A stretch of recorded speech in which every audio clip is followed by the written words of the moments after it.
Olá, pessoal. Vamos aí para mais uma aula, né?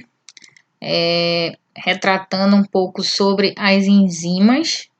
E hoje a gente vai iniciar aí falando sobre o intestino delgado. Eu lembro que na aula anterior eu estava mostrando essa imagem aqui em movimento.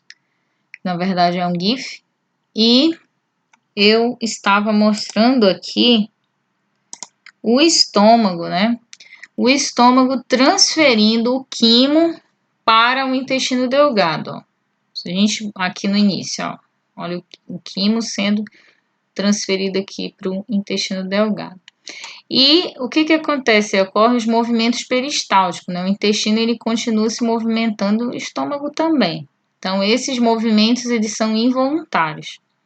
Então a gente vai continuar falando aqui, mas a gente vai revisar um pouco do início para que vocês possam fixar o conteúdo. Então o que acontece? Revisando, nós temos aí o alimento, né? Que na verdade, quando envolvido com a saliva, a gente chama de bolo alimentar, né? E aí esse alimento passa pelo esôfago e vai até o estômago, sendo que o esôfago também realiza um movimento peristáltico para empurrar o bolo alimentar até o estômago.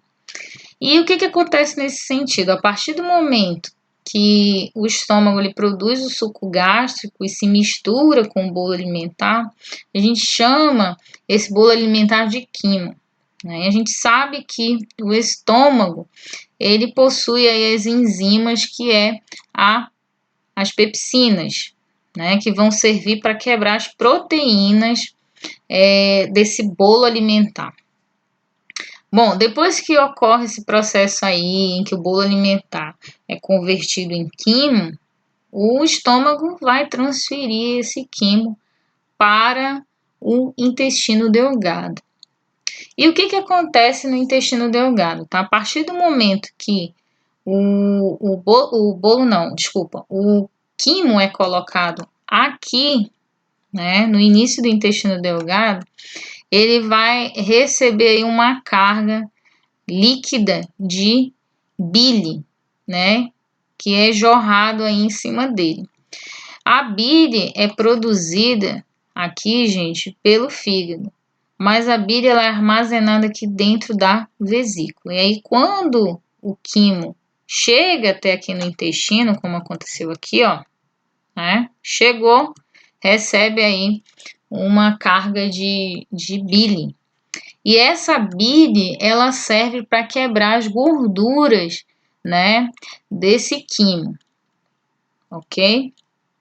E aí quebra as gorduras e aí cada vez mais esse alimento, entre aspas, ele vai ficando cada vez mais digerido, ou seja, ele vai ser mais quebrado ainda, vai ficar uma massa quebrada, né? E aí o que acontece? Depois esse quimo, que a gente não chama mais de quimo, a partir do momento que ele está no intestino delgado, a gente chama de quilo, né? Ele vai receber aí uma carga também de enzimas, as enzimas do pâncreas. Quais são as enzimas do pâncreas? A tripsina, a quimiotripsina, peptidase, lipase, amilase. Olha aqui, ó. A amilase, tá, gente? Ela é para terminar de quebrar o quê? O que começou lá na boca, que foi o amido. Lembrando que a tripsina, quimiotripsina, peptidase, elas servem para quebrar proteínas, terminar de quebrar as proteínas, tá? A pepsina também serve para quebrar proteína, junto com essas três aqui.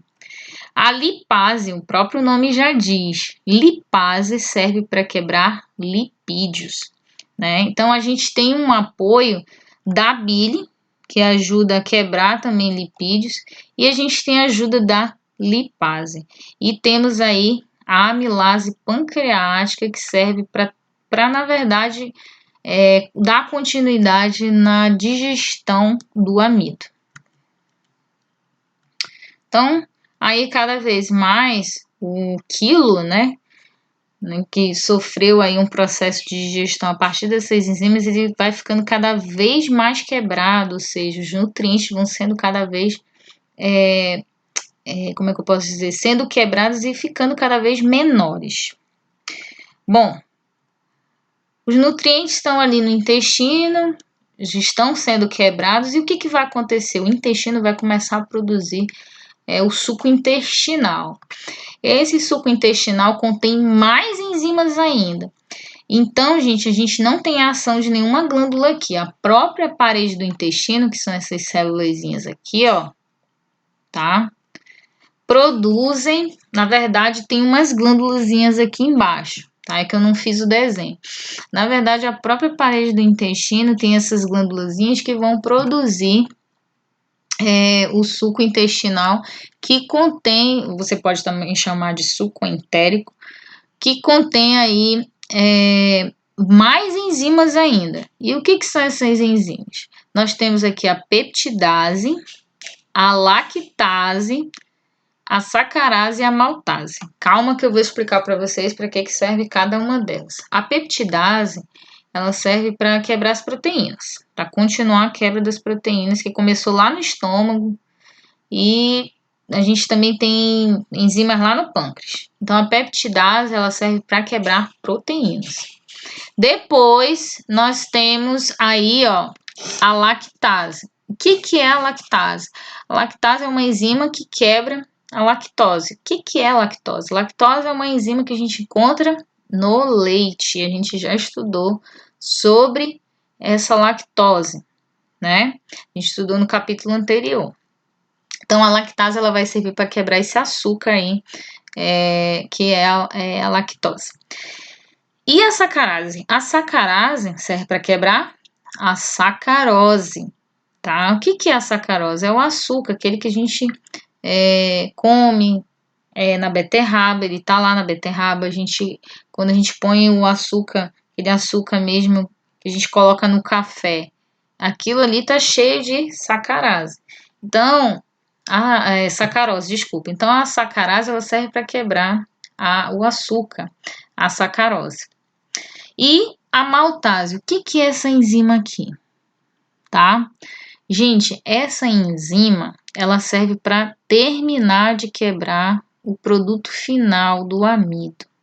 O amido, ele, na verdade, deixa eu voltar aqui rapidinho. O amido, ele começa a ser quebrado aqui na boca, né? Eu falei para vocês. Aí ele vai ser quebrado, depois ele vai pro estômago. Aí ele vai ser, aí vem aqui a amilase pancreática e termina aí de quebrar. Termina não, né? Ainda continua quebrando o amido. Mas aí o término do amido é com essa maltase aqui. Essa maltase aqui, ela vai quebrar a maltose. O que é a maltose? A maltose é o produto final do amido. O amido, ele começou com aquela parte grande lá na boca, depois foi quebrado parcialmente, chega no intestino, é quebrado mais ainda. E aí o amido, ele fica no formato maltose. E aí, como ele fica no formato maltose, aí vem a maltase para terminar de quebrar e transformar ele em glicose.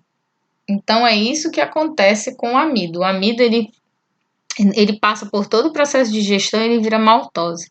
E aí a maltase, que é a enzima final, serve para quebrar ele de vez e transformar ele em glicose.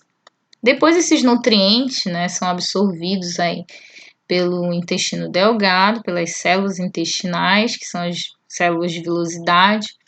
Essas células, elas transferem tudo para o sangue e o sangue transfere para as células que necessitam dos nutrientes. Os nutrientes a gente já estudou, que são as vitaminas, glicose, água, sais minerais. Então, nas paredes do intestino delgado, há um grande número de dobras que são as vilosidades intestinais. Por isso que eu fico desenhando nos meus desenhos essas estruturazinhas aqui, ó, tá? Que são tipo umas ondinhas, né? E na verdade elas são assim, gente. Se a gente for olhar aqui nessa imagem, elas são desse jeito aqui, ó, as velocidades, ó. Aqui é a imagem real, realmente, das velocidades intestinais. E as célulazinhas ficam embaixo, assim, ó, só esperando os nutrientes caírem aqui para elas passarem para o sangue. E as velocidades, né, elas são dobrinhas aí que elas têm uma função importantíssima. E que função é essa? Elas aumentam a área de contato do alimento com o intestino e também a velocidade de absorção. Já pensou se o nosso intestino fosse todo liso? Ia ficar difícil para o nutriente cair aqui dentro, tá? Então, na verdade, as velocidades elas funcionam tipo como se fossem umas mãozinhas assim que capturam os nutrientes e esses nutrientes acabam caindo aqui. Então, se o intestino delgado ele fosse todo liso, ia ficar um pouco difícil das células absorverem os nutrientes. Então, aí é só mais uma questão da importância das velocidades, tá? Então, as velocidades, elas aumentam em cerca de 600 vezes a área de contato do intestino com o alimento. Então, se não tivesse velocidade, a gente teria uma dificuldade imensa para tentar absorver os nutrientes. E para ter a mesma área, só que sem as velocidades, o intestino ele precisaria ser imenso. Ele teria que ter 3,5 km de comprimento aí para a gente, na verdade, tentar absorver todos os nutrientes possíveis. Então, já que a gente não tem aí um intestino de 3,5 km, a gente tem as velocidades para ajudar a gente. Bom, na próxima aula eu vou falar um pouco sobre o fígado, tá? Eu vou falar da importância dele e a função, e a gente finaliza por aqui por enquanto. Espero que tenham gostado da aula. Um grande abraço para os meus alunos aí do 8º. Até a próxima.